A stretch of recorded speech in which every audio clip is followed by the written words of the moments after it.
Alright, so this next reaction is why it's so hard to be happy by better ideas once again.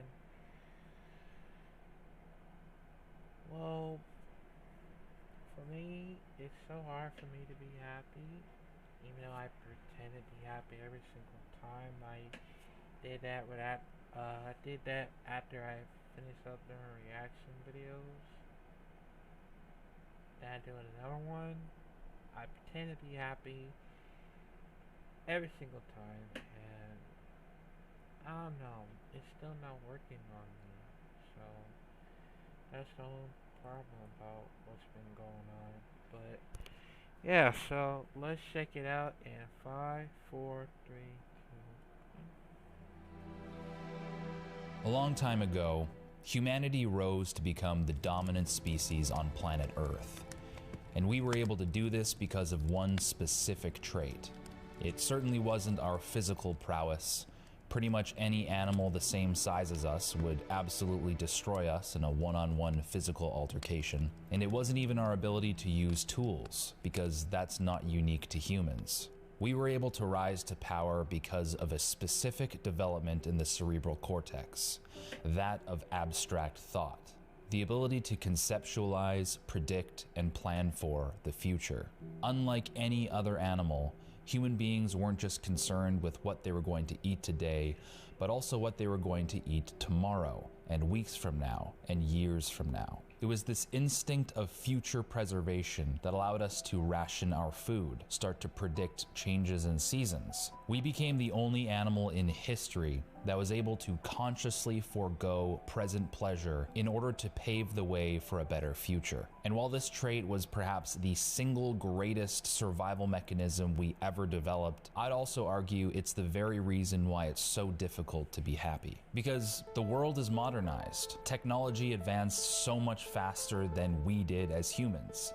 We live in this super advanced world, yet we're still packing around primal hardware. It's in our very nature to be constantly fantasizing about an ideal future. We'll work jobs that we don't like, grind away today, so that we'll eventually achieve prosperity tomorrow. Maybe if you're a student, you're grinding through school today, so you can eventually get the degree, get a well-paying job, maybe find the love of your life. Human beings are really good at postulating what might be in the future and using the present to prepare for that moment. And I'm not saying that's a bad thing.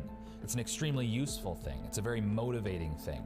We need to have some sort of goal and direction in our life, otherwise we're completely goalless and directionless. I mean, sometimes it's kind of weird being human, because not only do we exist in the present moment and have to do our day-to-day things, our duties and responsibilities, but we also psychologically exist at the exact same time in this abstract future, in this abstract potential that we ourselves generated. And a lot of the time, it's this abstraction that motivates us to get through our present, especially if our present is something that we don't generally like interacting with. But the problem we run into is the fact that there is another sensation that is universal to human beings worldwide, and that is the fact that we only experience life in the present moment. We prepare for a future that we will actually never get to experience. And if we place too many cards in the future basket at the dramatic expense of the present moment, then our entire lives can end up looking like a squirrel obsessively hoarding acorns in preparation for a winter that never comes, which seems in a way like we're constantly postponing our own happiness. And that can be extremely exhausting, especially if you've been doing that for years and years and perhaps even decades. It's almost like every single person who has ever lived and who will ever live, if left unchecked, will hamster wheel themselves right into their graves. So what's the solution to this problem? It might be really demoralizing me coming here and saying, you will never achieve your dreams. Your dreams are just an abstraction. You will never get what you want. But that's not true. There is a way to be optimistic about the future and still have ambition, yet still be able to take some of that future happiness into the present moment. And I propose that the way that that's possible is through gratefulness. Now, maybe you've heard this 1,000 times. Maybe you've heard that gratefulness is a really good idea and I should just be grateful for what I have. But how can I do that if my surroundings are honestly kind of shitty? And I understand this feeling completely. It's not easy to be grateful at all, especially if you're an ambitious person. In fact, I would say the more ambitious you are, the harder it is to be grateful, because being grateful is actually risky. You risk neutering yourself of the drive to push forward, to trend your life in an upward direction. If you spent your life dreaming of cookies, then gratefulness can often feel like you're forcing yourself to no longer want the cookie, but you want to want the cookie because that increases your chances of getting the cookie. But I think that's the wrong way to look at gratefulness. Gratefulness doesn't stop you from getting cookies. It just helps you realize that the cookies aren't all in front of you. They're kind of all around you, and you're more than welcome to take one out and eat one. So about 1.5 years ago, my mom started to develop a pretty severe case of insomnia. She's always been a very naturally anxious person. It kind of runs in the family. But we started to go through some hard times as a family, and this anxiety really turned into a really, really bad case of insomnia. It wasn't just going on for days, but it was weeks and weeks and weeks of just barely any sleep at all. Anyone who's had a severe case of insomnia will know that you start to become terrified of the nighttime, because you know that you'll just be sitting there with your own terrifying thoughts, not being able to go to sleep. So this was going on for weeks, and I was starting to become extremely concerned for her mental health. One day she messaged me and said, "I've finally been able to get some good night's rest." And I was so relieved. And it turns out she didn't use any heavy pharmaceuticals, or there were no magic pills involved. All she did was every single night before she put her head on the pillow, she listed 3 things. 1, something that made her smile that day. 2, something that she's grateful for. And 3, something that she did well. She started doing this every single night, and it's crazy to think that just simply reflecting on the good things in her life, that her frantically busy and noisy brain was able to calm down, and she was finally able to get the rest that she so desperately needed. And she didn't just start doing this randomly. This is all based on a study that she read. I'll put the link in the description. You guys can check it out. I guess what I'm trying to say is that gratitude, it gets you out of your head. You stop existing in the what ifs, and if this happens, then that, or maybe this bad thing happened in the past, and maybe I can get this done in the future.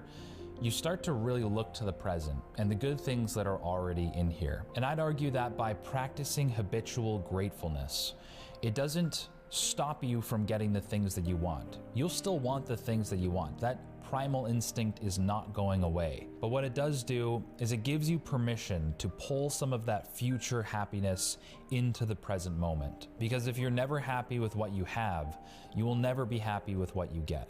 Every single night before you put your head on your pillow, write 3 good things. Something that made you smile, something that you're grateful for, and something that you did well. And this might be difficult to see at first. And the harder it is to see at first, the worse you are at it. But I promise you, you'll get better. And as you get better and better at identifying the good things in your life, you'll come to realize just how many of them there are.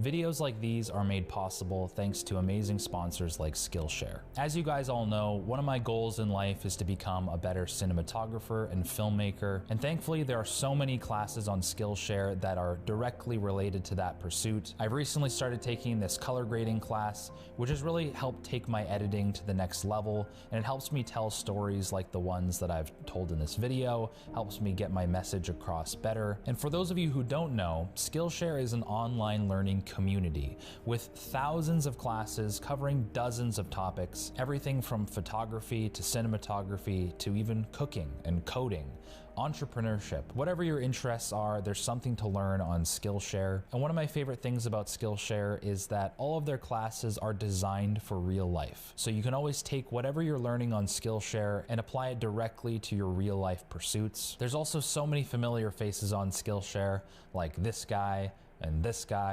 and even this guy. And Skillshare is also extremely affordable, especially when you compare it to in-person classes and workshops. If you get the annual membership, it comes in at less than $10 a month. Skillshare is doing this awesome thing where if you use my link in the description below, you click it and you get a free trial of Skillshare Premium, which means that right now, no matter what you're into, you can be watching any class you want on Skillshare absolutely free. So make sure you take advantage of that link. learn something new, explore your creativity, and as usual, have a great time. Guys, thank you so much for watching. If you liked this video, make sure you hit like, because when you hit like, the algorithm blesses me, and it shoves my bald head into other people's homepages, helping them out, which also helps me out, so it's kind of a win-win for everybody. If you're lurking here, and this is the 1000th time you've seen my bald head, said bald too many times, then make sure that you hit subscribe and hit the bell icon so that you don't miss future videos. Other than that, there's a new video coming out very soon. Again, thank you so much for watching, and we'll catch you in the next video.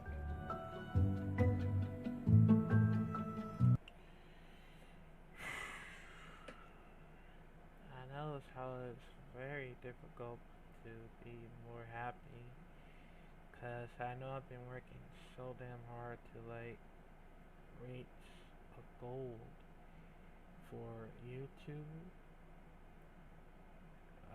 acting, maybe game develops, sorry, um, martial artist, stuntman, and even for wrestling as well, because he's right. I'm goalless because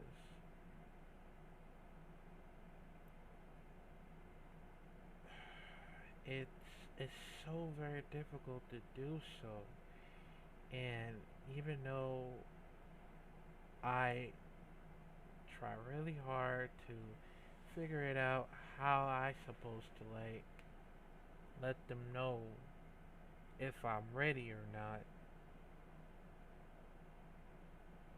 and that's the problem. People still gonna think I'm not ready at all, with no hesitation, because I'm just a loser that I've been stuck in this mess. I've been stuck at home every single time. I can never go outside and try to live my dream. That's all I ever wanted. So yeah, but wait, sorry.